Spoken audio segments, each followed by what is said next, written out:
2025 మార్చి 27వ తారీఖునే నివేదిక ఇచ్చింది. ఇందులో ఎలాంటి జంతువుల కొవ్వు గాని ఎలాంటి కల్తీ గాని జరగలేదు. దేవుడి పైన ఏ రకమైన రాజకీయాలు చేయొద్దనేటువంటి చెప్పింది. వాళ్ళ సిబిఐ ఆటోమేటిక్ గా వాళ్ళు ఇచ్చినటువంటి నివేదిక ప్రకారంగా ఎలుగు తోలుని తెచ్చి ఏడాది ఉతికిన ఈయనకి అసలు ఈ ప్రభుత్వానికి సిగ్గు. సిట్టు ధృవీకరించిందంట. సిట్టు సంగతి మన అందరికీ తెలీదా? సిట్టు చంద్రబాబు నాయుడు సిట్టు అంటే సిట్టు, స్టాండ్ అంటే స్టాండ్. మరి ఆ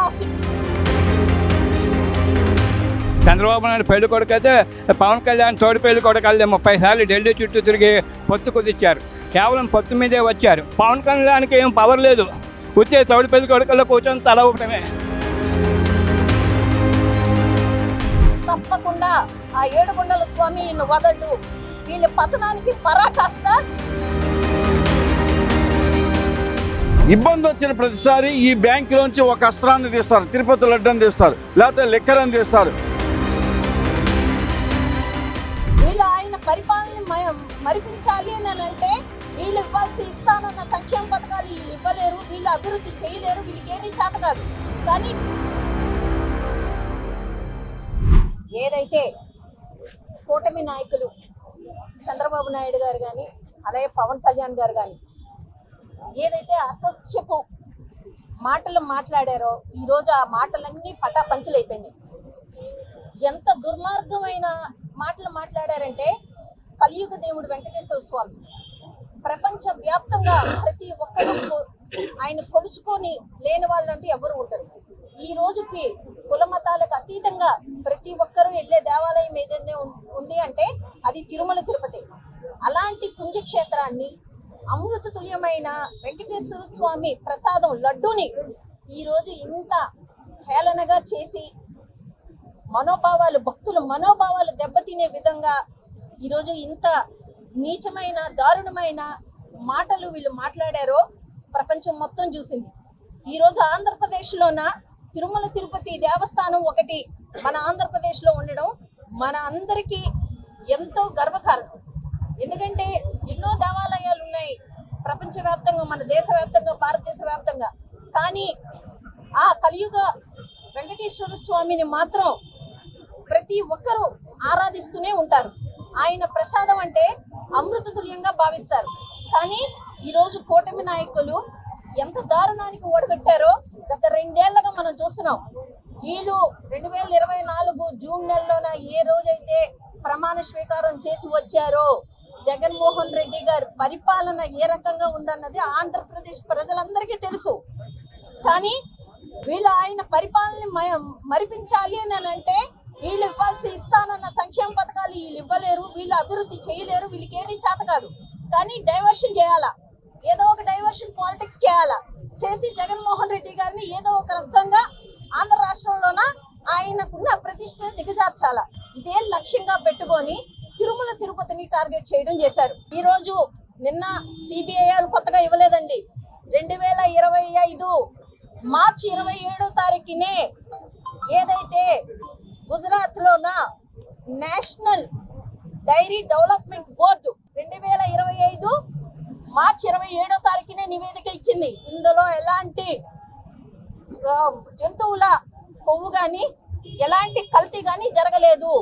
కొవ్వు ఏదైనా కలిసి ఉంటే కొలెస్ట్రాల్ ఉంటాయి, ఇందులో ఎలాంటి కొలెస్ట్రాల్ శాతము లేదు అంటే ఇందులో ఏ కల్తీ జరగలేదు అని చెప్పి అప్పుడే ఇచ్చింది.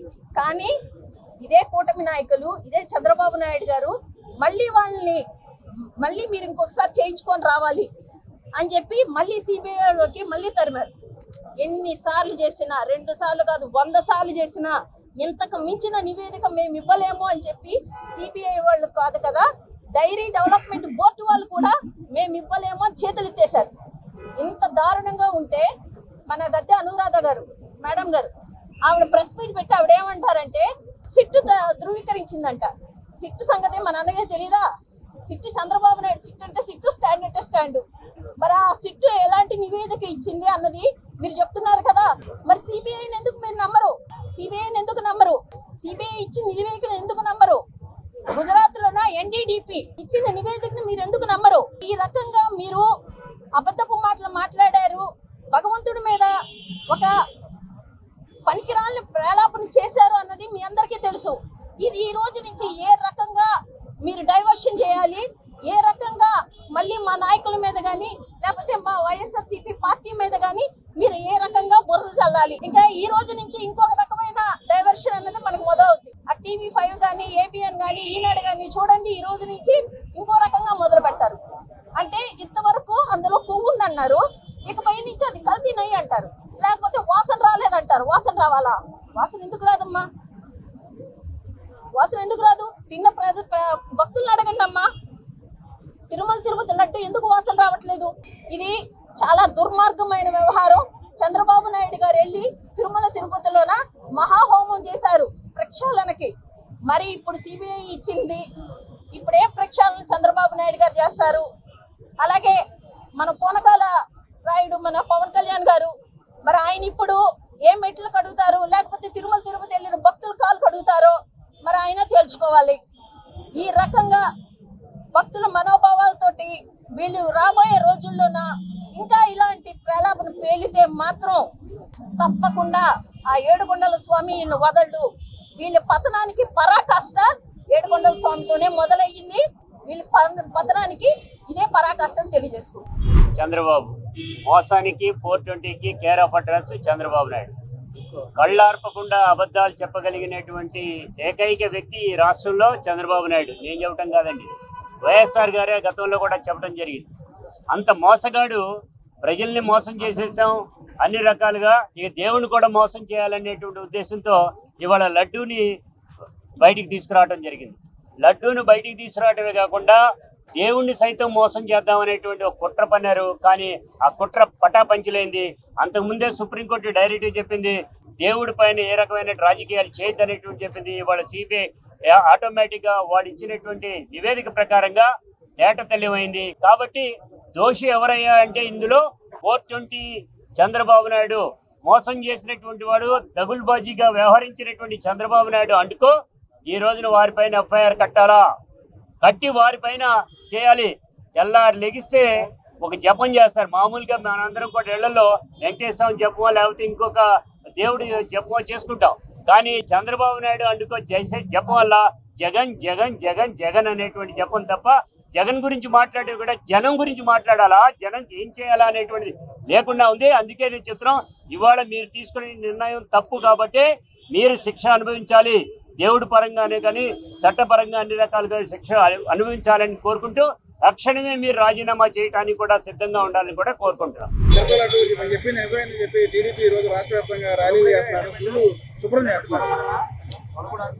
ఎలుగు తోలుని తెచ్చి ఏడాది ఉతికినా నలుపు నలుపే గాని తెలుపు కాదు. కొయ్య బొమ్మను తెచ్చి కొట్టినా పలుకునా విశ్వదాభిరామ వినురవేమ అని ఈ చంద్రబాబు నాయుడు గారిని ఉద్దేశించి రాసిన ఈ పద్యమే అనుకుంటాను. దాదాపుగా ఎన్ని వందల సంవత్సరాల క్రితం వేమన గారు రాశాడు. ఎలుగు తోలుని తెచ్చి ఏడాది ఉతికిన ఈయనకి అసలు ఈ ప్రభుత్వానికి సిగ్గు, శరం, నీతి, నిజాయితీ అనేవి అసలు ఏమీ లేవు. వీళ్ళ గవర్నమెంట్లోకి ఎక్కేటప్పుడు వీళ్ళకి 4-5 ఒక 10 ప్రాధాన్యతలు దగ్గర పెట్టుకున్నారు. ఒకటి తిరుపతి లడ్డు, మతాలు కులాలు, ఈ రిజర్వేషన్లు ఇలాంటి మీద గొడవలు చేయటం, లేకపోతే లిక్కర్ కేసనో ఇవన్నీ ఇట్లాంటివి బ్యాంకు పెట్టుకున్నారు. ఒక 7-8-10 బ్యాంకు పెట్టుకున్నారు. వీళ్ళకి ఇబ్బంది వచ్చిన ప్రతిసారి ఈ బ్యాంకులోంచి ఒక అస్త్రాన్ని తీస్తారు, తిరుపతి లడ్డని తీస్తారు, లేకపోతే లిక్కరని తీస్తారు, లేకపోతే కృష్ణానదిలో వరదలకి ఓ పడవని అడ్డం పెట్టుకొని ఆ పడవ ద్వారా ప్రకాశం బ్యారేజ్ను కూల్చేయబోయారని చెప్పి ఇట్లాంటి బ్యాంకులు కొన్ని పెట్టుకొని దీని మీద బతుకుతోంది తెలుగుదేశం పార్టీ. ఈ తెలుగుదేశం పార్టీ ఈ కూటమి ప్రభుత్వం తప్ప దీనిలో ఏ రకమైనటువంటి అడాల్టరేషన్ లేదని ఇది ఎప్పుడో దాదాపు 1.5 క్రితం నుంచే మేము ఫైట్ చేస్తూనే ఉన్నాం. సుప్రీంకోర్టు కొరడా దెబ్బలు కొట్టింది, చంద్రబాబు నాయుడు ప్రభుత్వాన్ని కొరడా దెబ్బలు కొట్టింది, హైకోర్టు దెబ్బలు కొట్టింది. ఇవాళ వాళ్ళు నిర్ణయించినటువంటి సిట్టు కూడా కొరడా దెబ్బలే కొట్టింది. అయినా సిగ్గు లేనటువంటి కూటమి ప్రభుత్వం నిన్న చంద్రబాబు నాయుడు గారు వాళ్ళ మనుషులతో ఏం మాట్లాడించాడు, వాళ్ళ మనుషులతో ఏమని చెబుతున్నాడు, మీ అందరూ ఎవరో సహకరించట్లేదు, మీ అందరూ ఎవరో మాట్లాడటం లేదు, తిరుపతి లడ్డూలో కల్తీ జరిగిందని చెప్పి చెప్పండి చెప్పండి చెప్పండి లేని విషయాన్ని ఇవాళ కూడా సిట్ ధృవీకరించిన తర్వాత కూడా ఇదే మాట మాట్లాడుతున్నాడు అని అంటే ఎలుగు చర్మం నలుపు ఎంత ఉతికినా తెలుపు కాదు అని అనటానికి చంద్రబాబు నాయుడు యొక్క ఆలోచన, ఆయన దృక్పథం, ఆయన పుట్టుక, ఆయన డిఎన్ఏలోనే తేడా ఉంది. అవినీతి, అన్యాయం, దుర్మార్గం, అసలు ఈయన రక్తంలో ఉన్నటువంటి మూలకణాలు, వీటిల్ని బాగు చెయ్యండి అని దేవుడికి దండం పెట్టుకునే కన్నా కూడా ఇక్కడ దేవుడి దగ్గరికి వచ్చి అమ్మవారి దగ్గరికి కొబ్బరికాయ ఏమని కొట్టామని అంటే ఈ దరిద్రం నుంచి ఆంధ్రప్రదేశ్ ప్రభుత్వాన్ని కాపాడండి అని అంటే అమ్మవారు ఒకళ్ళే కాపాడగలరు. ఈయన మూల సిద్ధాంతాన్ని, బుర్రలో ఉన్నటువంటి దౌర్భాగ్యాన్ని తొలగించడం అమ్మవారి వల్ల కాదేమో అని భయంతో అసలు ఈ దరిద్రాన్ని వదిలించమ్మా అని అమ్మవారికి మొక్కుకొని దండం పెట్టుకోవడం జరిగింది. కూటమి ప్రభుత్వం చంద్రబాబు నాయుడు నాయకత్వంలో ఏర్పడే పవన్ కళ్యాణ్ చంద్రబాబు నాయుడు పెళ్లి కొడుకు అయితే పవన్ కళ్యాణ్ తోడి పెళ్లి కొడుకు 30 సార్లు ఢిల్లీ చుట్టూ తిరిగి పొత్తు కుదిర్చారు. కేవలం పొత్తు మీదే వచ్చారు. అందుకనే దానికి నిదర్శనమే ఈటీవీ, ఈనాడు, ఆంధ్రజ్యోతి వీళ్ళు జగన్మోహన్ రెడ్డి గవర్నమెంట్ మీద దుష్ప్రచారం చేసి ఇచ్చేసారు, బదనాం చేశారు. 200 కోట్లు ఇచ్చే అమరావతి రైతులకి 5 ఏళ్ళు ఉద్యమం చేసినట్టు చేయించి వాళ్ళ చేత వాళ్ళని గవర్నమెంట్కి చేశారు. మరి ఈరోజు దానికి తార్కాణము చంద్రబాబు నాయుడు పదవి స్వీకారంకి రామోజీరావు చనిపోవటమే దానికి తార్కాణం. ఆ పదవికి మరి ఆయన చేసిన దుష్ప్రచారం, అబద్ధాల ప్రచారం వల్ల ఈటీవీ, ఈనాడు, ఆంధ్రజ్యోతి వాళ్ళు జగన్మోహన్ రెడ్డి పరిపాలిస్తున్నా కూడా అన్ని సంక్షేమ పథకాలే పెట్టారు. అందరికీ ఆటో డ్రైవర్లు, కార్మికులు, చేనేత వర్గం అందరికీ సమాజంలో ఆడవాళ్ళు 45 ఏళ్ళ నుంచి 60 ఏళ్ళకి ఇచ్చేసి వాళ్ళకి పెన్షన్ ఇచ్చి, అలానే వృద్ధులు పెన్షన్ ఇచ్చి, విద్యార్థులకి తోడు చేసి, ఫీజు రియంబర్స్మెంట్ చేసి అన్ని పథకాలు అవే వీళ్ళు కాపీ కొడుతున్నారు. కొత్త పథకం ఒకటి లేదు.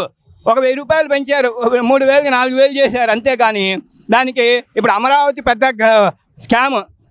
అందుకనే అసలు నాగార్జున యూనివర్సిటీలో పెడితే ఇన్ని విజయవాడ, గుంటూరు, హైదరాబాద్, సికింద్రాబాద్ జంట నగరాలు అయ్యాయి. వీళ్ళు ఇప్పుడు 56,000 ఎకరాలు వచ్చి ఇచ్చేశారు. 56,000 కాకుండా మళ్ళీ ఇంకా మిగతా 44 ఇచ్చేసి 1,00,000 ఎకరాలు పూర్తి చేద్దామని. ఇప్పుడు దీనిలో అమరావతి స్కామ్లో అది పెద్ద కుంభకోణం, దానికి మించిన ప్రపంచవ్యాప్త కుంభకోణం. దానికి ఇప్పుడు ఏదన్నా రావు కంపెనీ ఒక 20 ఎకరాలు ఇచ్చారనుకో, 20 రోజులు 40 కోట్లు ఇటు ఇవ్వాలి, మిగతాది అది గవర్నమెంట్ మళ్ళీ వాళ్ళు కట్టుకోవాలి. ఇది పెద్ద గుర్తించలేని స్కామ్. అందుకనే ఆయన ఇదివరకు మధ్యతరగతి సామాన్యులకి చేసే జగన్మోహన్ రెడ్డి సమాజంలో అన్ని వర్గాల వాళ్ళకి మేలు చేసి అందరినీ పైకి చేస్తుంటే వీళ్ళు పచ్చచొక్కా వాళ్ళు పచ్చకాలంటే తప్ప వాళ్ళకు ఏది ఈ మిగతా పబ్లిక్ వెల్ఫేర్ కానీ స్కీములు కానీ వాళ్ళకు ఒక్కొక్క ఇది పెట్టారు. కొత్త స్కీమ్ ఏమన్నా రన్ చేశారని చెప్పమని గుండె మీద చేసుకుని పాతవన్నీ కంటిన్యూ చేస్తున్నారు. కానీ వీళ్ళు పెట్టింది ఏది లేదు. అలానే పవన్ కళ్యాణ్కి ఏం పవర్ లేదు, వచ్చే తోడు పెళ్లి కొడుకుల్లో కూర్చొని తల ఊపటమే అంతే. కాబట్టి ఈ ప్రభుత్వం చేసే దుష్ప్రచారం ఎన్టీ రామారావు గారే చంద్రబాబు నాయుడు మీద 95 ఎలక్షన్స్ ముందు ఆయన పదవి స్వీకారం చేసి ఎమ్మెల్యేలని వైస్రాయ్ హోటల్లో పెట్టి ఇచ్చేసినప్పుడే పదవీకాంక్ష ఇదైంది. అప్పుడే అల్లు పిల్ల నుంచి నేను కాళ్ళు కడిగిన మామగారి నా అల్లుడి ఇట్లాంటి వాడని చెప్పాడంటే ఇక ప్రధానికి ఆలోచించుకున్న ప్రార్థన.